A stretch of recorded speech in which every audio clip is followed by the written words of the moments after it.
برادران و کسا سلام علیکم. همه یک موضوع دارم. مرا چند ماه شید پرسیده سبودین، من جواب نمیدادم.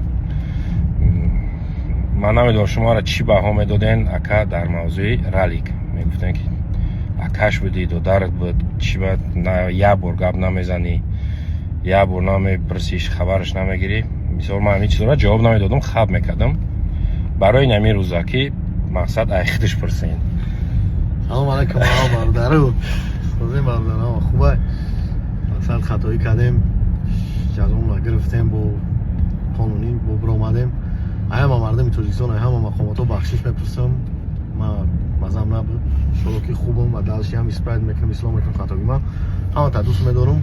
کدام را خفه کرده باشم عذر میپرسم، به هر می ندارم. من آدمایی که دستگیریم کردن و خصوصا همه اکرم و دیگه برادران پرزیدنت چی با مطرح نمی اومدم خبرگیری اکوش دیدن که بعد مونند دیدن میگن که اینا ما خودم میدونم مادر ما الله تعالی ما در همین باره 24 ساعت خبرم بگیم خطا نمیکنیم. زنده باشین. خدا نمتن گبون رمضان برای راست مزاج نبود ساس یک ساعت فویز شدک جزاش گرفت برآمد. اینا الحمدلله همه قاعده کار برا سر میکنه. ان شاء الله رپوی نما انتظار باشین.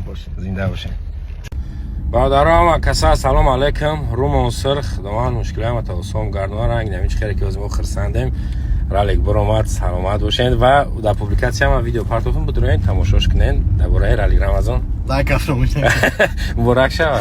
اول خدا مبارک. بدرین تماشا کنین. زنده باشین.